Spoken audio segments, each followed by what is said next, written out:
Section 2. Chinese Culture. Upon completing this section, you will gain a brief understanding of Chinese culture and the Chinese people.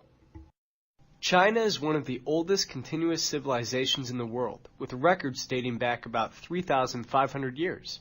However, the Chinese people believe that their civilization has existed for more than 5,000 years and started with two tribes led by Yang Di and Huang Di, with the dragon as a sacred symbol.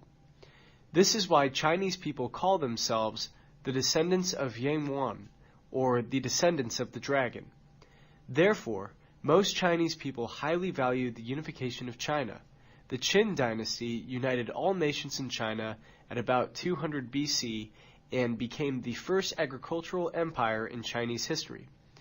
Agriculture has had a major impact on Chinese culture. In this section, you will learn more about Chinese culture, including Chinese religion, understanding the Chinese, and the roles of men and women in China. Although most people believe that Confucius ideology is the dominant religion in China, Chinese people do not go to Confucius Church or Confucius Temple. Instead, Chinese people prefer to call Confucianism a philosophy rather than a religion, as it provides guidance for the roles and responsibilities of a person in a society and does not involve the worship of any god. Another of China's native religions is Taoism, which emphasizes the importance of nature and the interaction between nature and human beings. Taoism has had a great impact on the development of Chinese culture. Some people believe its theory is also the foundation of Chinese traditional medical science.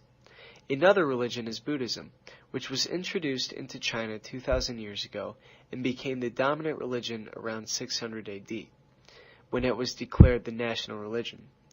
When local Buddhist scholars translated the original Buddhism from Indian into Chinese, they made some changes so that it could easily merge with Chinese culture, thereby making Buddhism an integral part of Chinese culture. Understanding the Chinese people requires the following profound knowledge of Chinese culture. The perception of face may derive from the Chinese understanding of the different roles of themselves, which is part of Confucian theory. For example, as a manager of a company, one should take the proper care of all employees and customers, and at the same time, one deserves respect from them. As such, it is better to be overly polite than to be casual. Sometimes face can win you a critical project or extra benefits, but sometimes you may lose, even though you have followed protocol. Face is very personal and requires time to understand.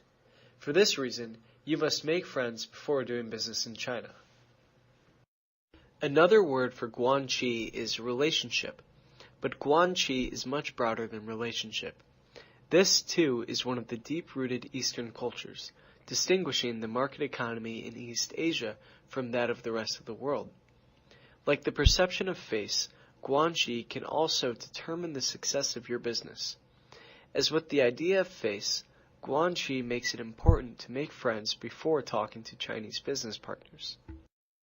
One of the major characteristics that is highly valued by Chinese people throughout their long history is saving.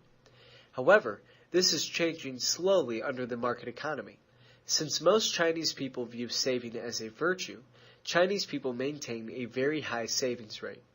In 2011, savings totaled 53% of GDP in China, which is equal to nearly 1 in every $4 saved worldwide.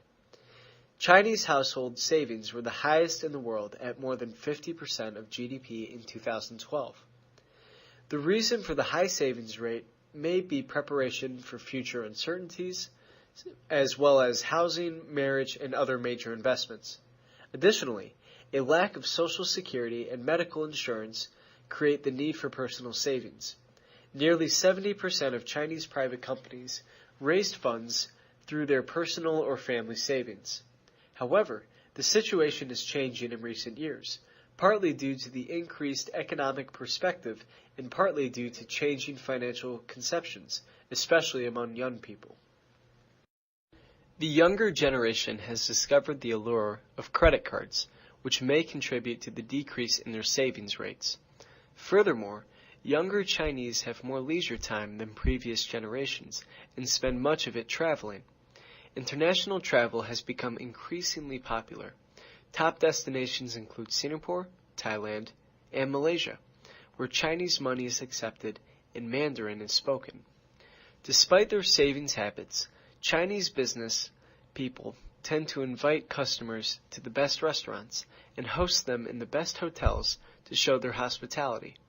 In this case, it is normal for a dinner to cost over US $200, an amount equal to 2 months' salary for a factory worker. Some people believe such a luxury dinner is another example of Chinese face. Understanding the Chinese requires knowing what they eat. Chinese people are particular about food. As most of their dishes contain many vegetables and thus are different from Western-style cuisine, Chinese people usually prefer Chinese restaurants for dinner. However, in recent years, more and more Chinese people have started trying Western foods. This trend is demonstrated by the proliferation of McDonald's and KFC in the Chinese market. It is important to note, however, that KFC has found its success largely by adapting its menu to Chinese tastes.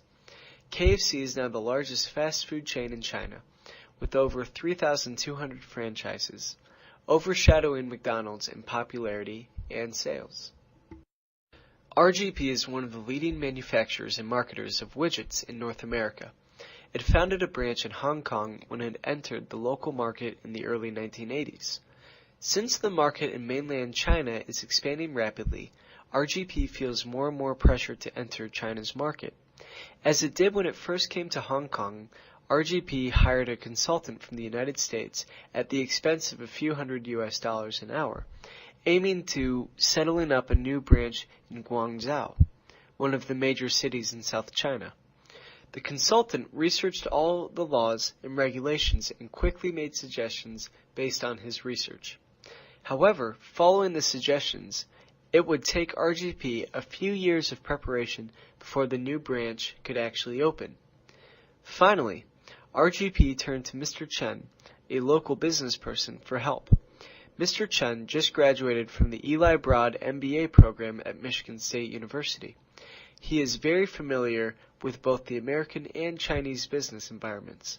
As soon as he understood the problem, he made a few calls and set up a dinner meeting with local government officers. 3 months after the dinner, RGP successfully set up its office in Guangzhou. Traditionally, women have held very low social status in China.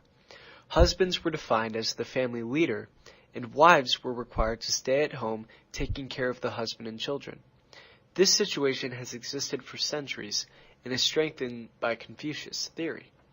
However, nowadays, more and more women receive higher education and enter the job market.